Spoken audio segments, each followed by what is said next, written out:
हम लोग पढ़ेंगे अब 4.2 इटली यूनिफाइड। यूनिट 4 का 4.2 है इटली यूनिफाइड। इसके बारे में आज हम लोग पढ़ेंगे। इसमें देखिए हम जो दिए हैं बुक में अंडरलाइन किए हैं ये सब ठीक है। इसके अलावा भी यहाँ पे एक नोट्स है मेरे पास, इसको हम आप लोगों को शेयर करेंगे। इसमें भी कुछ इम्पोर्टेंट पॉइंट्स वहाँ से ये वाला जो नोट्स है इसमें से कुछ मिलता है, इसमें से भी कुछ ज़्यादा अच्छा ये वाला नोट्स हमको लगा। पॉइंट्स को अलग अलग करके लिखा गया है, इसमें ज़्यादा अच्छा से डिस्क्राइब किया गया है, ज़्यादा इजी लैंग्वेज ताकि लोग को समझने में दिक्कत नहीं हो। ठीक है, हम यहाँ से चलेंगे, लेकिन कुछ चीज़ हालांकि जो भी चीज़ इसमें पढ़ेंगे या जो भी चीज़ इसमें होगा वो सभी चीज़ हम अंडरलाइन किए हुए होंगे, इसीलिए इसमें कोई टेंशन लेने वाला बात नहीं है।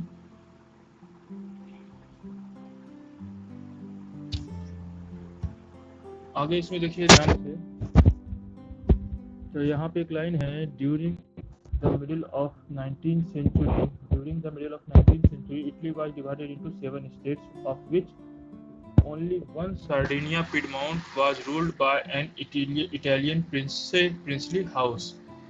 बोल रहा है 19th सेंचुरी के टाइम में देखा गया कि इटली डिवाइडेड था 7 स्टेट्स, जिसमें कि 7 राज्य में से एक राज्य का नाम था सार्डिनिया पिडमाउंट। एक राज्य जो था उसका नाम था सार्डिनिया पिडमाउंट, और वो सिर्फ वही एक ऐसा राज्य था जो कि इटालियन प्रिंस के द्वारा उसको चलाया था। मोनार्की, सब में मोनार्की ही था तो सब में मोनार्की, लेकिन एक ही ऐसा था जिसमें कि इटालियन मोनार्की इस्टेब्लिश किया हुआ था। लिखा है Italy was divided into 7 states. उसके बाद आगे आते हैं इटली, इसमें आते हैं सीधा हम। Italy was also politically fragmented into various small states which were ruled by monarchies। Italy बहुत सारा भाग में बटा हुआ था, बहुत सारे स्टेट में जो कि मोनार्की द्वारा किया जा रहा था। During the mid 19th century, only the state of Sardinia Piedmont was ruled by the Italian monarchy। Italian monarchy के द्वारा सिर्फ और सिर्फ 7 में से एक राज्य सार्डिनिया पिडमॉन्ट पे रूल किया जा रहा था। उसके बाद हम बात करते हैं इटली का नॉर्दर्न स्टेट जो था वो ऑस्ट्रियन मोनार्की द्वारा रूल किया जा रहा था। सेंट्रल इटली में सेंट्रल एंट्री पे पोप का कंट्रोल था, और साउथ में जो इटली के साउथ में जो स्टेट था उस पर कंट्रोल था bourbon king of Spain. Bourbon king of Spain का रूल था। मतलब 7 में से सिर्फ एक जगह सार्डिनिया पिडमाउंट में ही इटालियन मोनार्की, सब जगह कोई दूसरे देश का ही राजा रूल कर रहा था। आगे इसमें दिया है फिर कि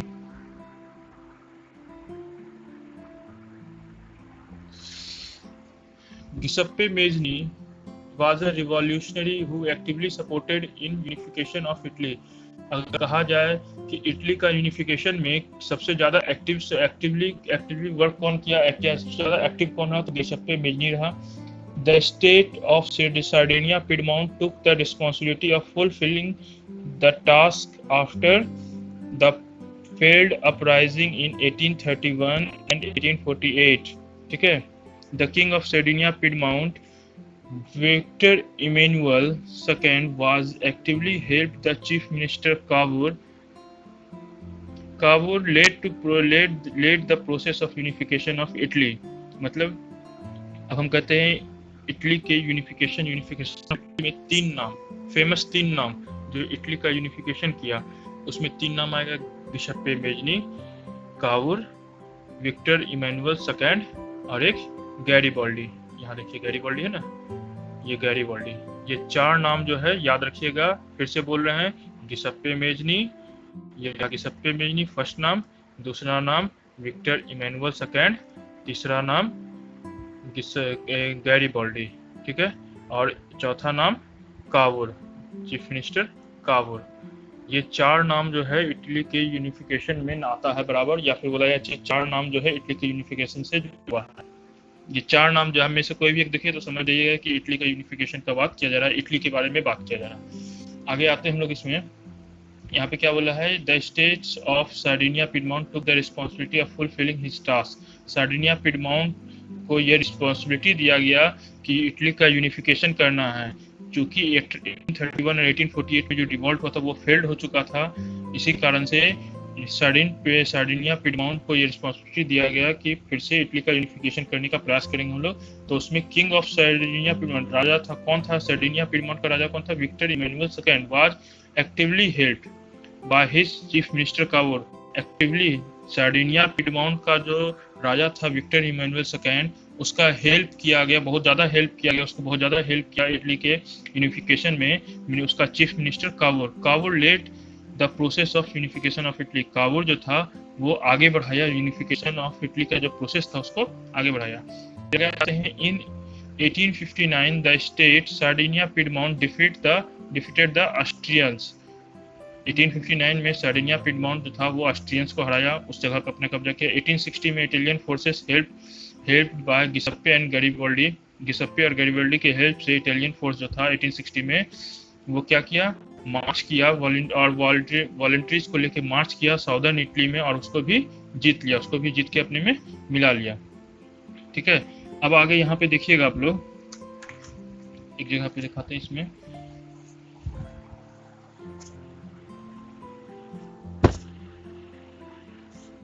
सब देखिए लिखा हुआ है सब चीज, लेकिन यहाँ पे एक बात लिखा है काबुल के बारे में, जो उसका मिनिस्टर था उसके बारे में कहता है वो ना तो रिवॉल्यूशनरी था, वो ना डेमोक्रेसी में लिखा था। उसका जो मिनिस्टर था विक्टर इमैनुअल सेकंड का जो चीफ मिनिस्टर था वो ना डेमोक्रेसी में बिलीव करता था, वो ना डेमोक्रेटिक था। देखिए यहाँ पे लिखा है chief minister Cavour who led the movement to unify the regions of Italy was neither a revolutionary और नॉर अ डेमोक्रेट। वो ना डेमोक्रेट था ना ही रिवॉल्यूशनरी था मिनिस्टर काबुल। ठीक है, ये बात ध्यान रखिएगा।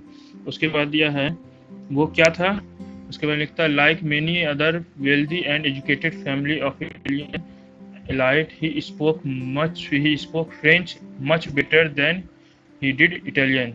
वो इटालियन नहीं बोल पाता था, वो ज़्यादातर बोलता था फ्रेंच ज़्यादा बेहतर बोलता था इटालियन के मुकाबले। और वो इटालियन सबसे ज़्यादा नहीं, सबसे अच्छे से नहीं बोल पाता था, वो बोलता था ज़्यादातर अच्छे से फ्रेंच ही बोल पाता था। तो उसके बाद फिर दिया है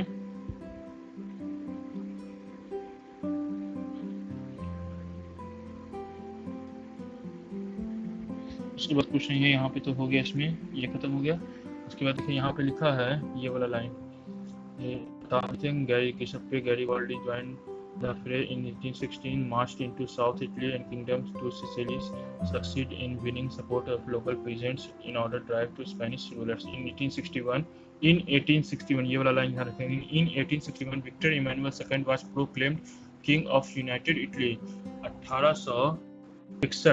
1861 में विक्टर इमैनुअल सेकंड को किंग बनाया गया इटली का, यूनाइटेड मतलब जो सभी छोटा छोटा इटली का राज्य को जोड़ा गया था, जोड़ के जो एक इटली बनाया गया था, एक देश बनाया गया था, उसका राजा बनाया गया विक्टर इमैनुअल सेकंड को। ठीक है, यहाँ पे दिया है the peasants mass who had supported Garibaldi in southern Italy had never heard Italia and believe that l'Italia was Victor Emmanuel's wife.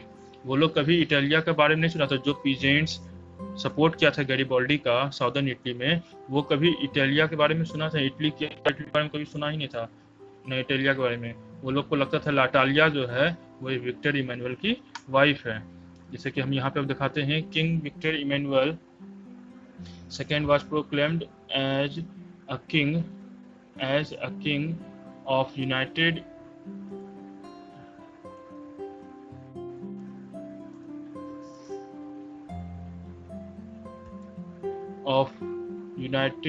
Italy.